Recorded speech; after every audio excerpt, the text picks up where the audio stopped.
Classroom of elite season 3 episode 8 की शुरुआत में हम देखते हैं होरिकिटा इस एग्जाम में यामाउची को एक्सपेल करने का बताती है।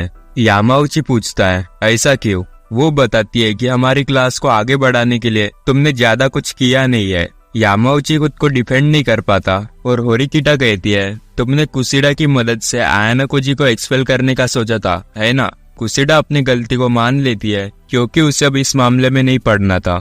होरिकिटा ये भी कहती है कि यामाउची क्लास के लिए एक जासूस है जिसका कांटेक्ट अभी आरिसु के साथ है। होरिकिटा यामाउची को पूरा कॉर्नर कर देती है और वो खुद को बचा नहीं पाता है। कोएनजी भी होरिकिटा की बात से मानता है कि ये सही कह रही है। होरिकिटा सबको यामाउची की ओर नेगेटिव वोट्स देने को कहती है, पर तभी गुस्से से हिराटा होरिकिटा को ऐसे करने से रोकता है और कहता है ये करने से उसकी क्लास को कुछ फायदा नहीं होगा और तुम सिर्फ हमारे बीच की दोस्तियां तोड़ना चाहती हो, इसलिए मैं अब कल तुम्हें ही नेगेटिव वोट दूंगा। होरिकिटा कहती है मैंने तो बस तुम्हें सब सच सच बातें बताई है, अब तुम्हें जो करना है वो करो। उनका डिस्कशन खत्म हो जाता है। फिर हम क्लास डी की ओर देखते हैं जहाँ रुएन सबसे ज्यादा खतरे में होता है। तब इशिज़ाकी इबुकी से कहता है क्या तुमने रुएन से पॉइंट्स ले लिए? क्योंकि जब वो एक्सपेल हो जाएगा तो वो पॉइंट्स फालतू में चले जाएंगे। इबुकी कहती है अभी तक तो नहीं। फिर हम देखते हैं कि रात में इबुकी उससे प्राइवेट पॉइंट्स ले लेती है और वो किसी को ये सब कॉल करके बता देती है। उसके बाद हम इचिनोसे की ओर देखते हैं जिसने अपने क्लास को बता दिया है कि वो नागुमो से पॉइंट्स ले रही है।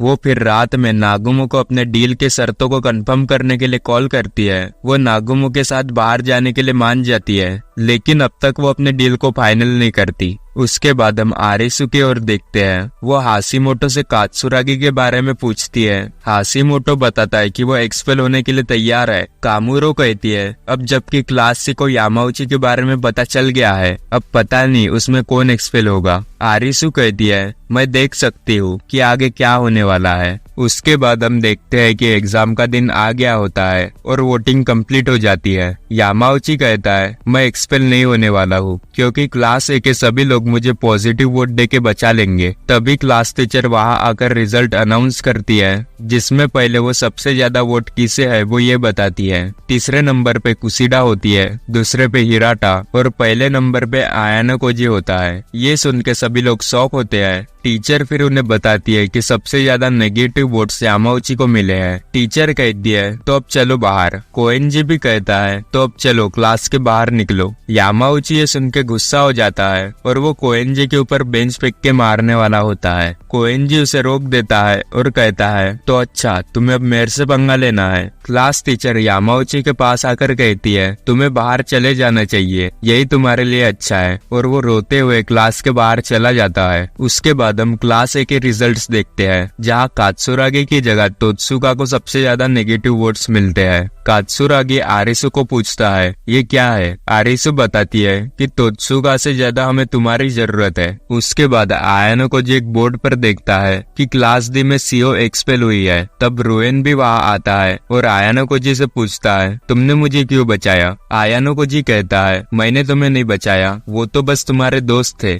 उसके बाद हम कुछ दिन पहले का सीन देखते हैं जहाँ इबुकी और इशिज़ाकी रुएन को बचाने के लिए आयानाकोजी से मदद मांगते हैं। आयानाकोजी कहता है कि तुम्हें रुएन से पॉइंट्स मांग लेने चाहिए। फिर जब इबुकी रुएन से पॉइंट्स ले लेती है वो तब आयानाकोजी को कॉल करके बता देती है। आयानाकोजी पूछता है कि कितने पॉइंट्स है? इबुकी बताती है कि 5 मिलियन। आयानाकोजी कहता है तुम्हारा काम बन जाएगा, तुम मेरे रूम में आओ। फिर जब वो उसके रूम में जाते हैं तो वहाँ इचिनोसे भी होती है और जितने पॉइंट्स इचिनोसे को चाहिए होते हैं वो इबुकी से ले लेती है, इसके बदले कि वो क्लास बी के पॉजिटिव वोट्स देकर रुएन को बचाएगी। फिर प्रेजेंट टाइम में रुएन कहता है तो अच्छा उन्होंने मुझे बचाया। आयानाकोजी पूछता है तो अब आगे का क्या प्लान है? रुएन कहता है पता नहीं और वहाँ से चला जाता है। तब आयानाकोजी को आरिसु का मैसेज आता है और इसी के साथ हमारा ये एपिसोड यहीं पे खत्म होता है।